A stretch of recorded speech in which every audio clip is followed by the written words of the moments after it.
the military has strong interest in the economy in Sudan. And that's, of course, an argument that we've heard many times, but it would be nice to know a little bit more about what exactly is it that they control and how can they manage to kind of maintain this kind of very strong economic power in Sudan also after the change of government in 2019. Yes, but perhaps we should, I want to start by saying that the military is not like a unitary actor in Sudan. So you have, the military has many arms. So you have the Sudan Armed Forces, where General Burhan, the guy who has done the military coup, is heading. And then you have the Rapid Support Forces, which is a peculiar branch of the military. So when the Sudanese government was waging war in Darfur, they did that through sort of a local militia called Janjaweed. And the leader of the Janjaweed, Mohammed Daglo, his nickname is Hamati. He was the leader of Janjaweed, and I think, is it 5 or 6 years ago, or maybe more, the Janjaweed militia was co-opted into Sudanese military. They became like a formal military force called the Rapid Support Forces. And Hamati is still the leader of this military branch. And he has also been part of the Sovereign Council that I mentioned before, which is like the collective head of state in Sudan, or was before the military coup. And then you have the National Security Forces, responsible for sort of internal security and intelligence. And those forces were quite sort of loyal to Bashir during the former regime. The military in Sudan, they have strong economic interests, and it's not so easy to get like an overview of all of it because this is not necessarily public information. But Hamati, for example, he has several companies that he doesn't necessarily lead himself, but family members. One of which is a gold mining company. So as sort of a Darfurian military leader, former militia leader, he has complete control of the gold mines in Darfur. So he's, you know, and that's quite a big business. So he's probably like the most, the richest man in Sudan as of now. And he has very sort of good relations both with Saudi Arabia and United Arab Emirates. So a lot of the gold is going to the Emiratis.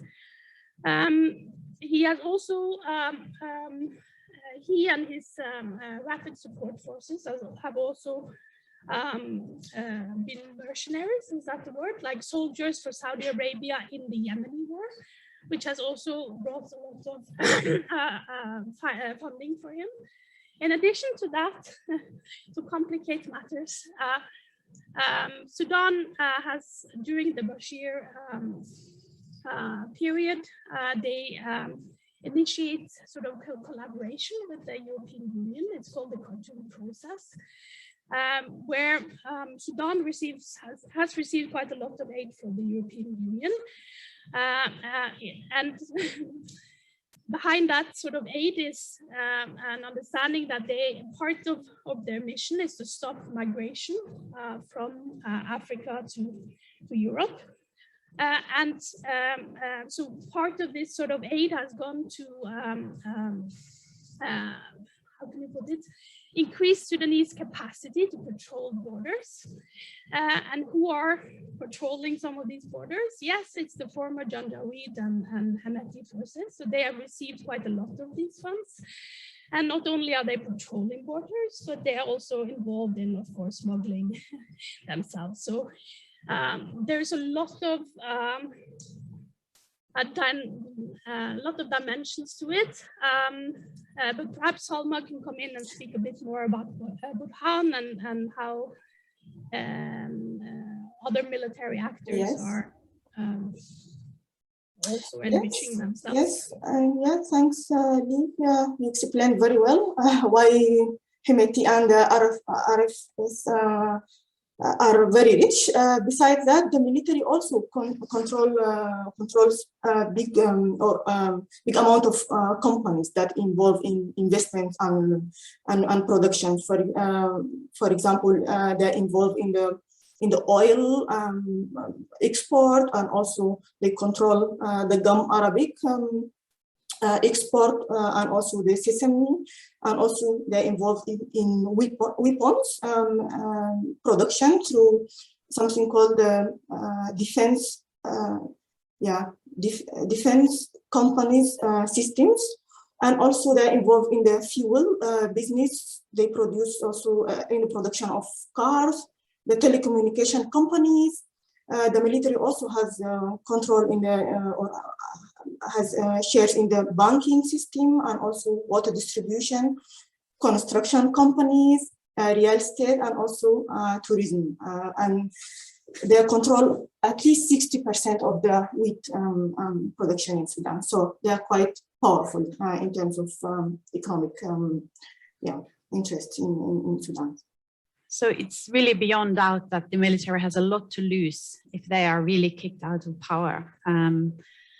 But one thing I also wonder about, and that is, it's clearly pragmatic reasoning behind, but are there any ideological motivations? Does Burhan and Hemeti, or maybe essentially Burhan, have any motivations beyond the economic in order to stay in power, Salma? Yeah, of course. For me, the Islamists are also interested in this military coup.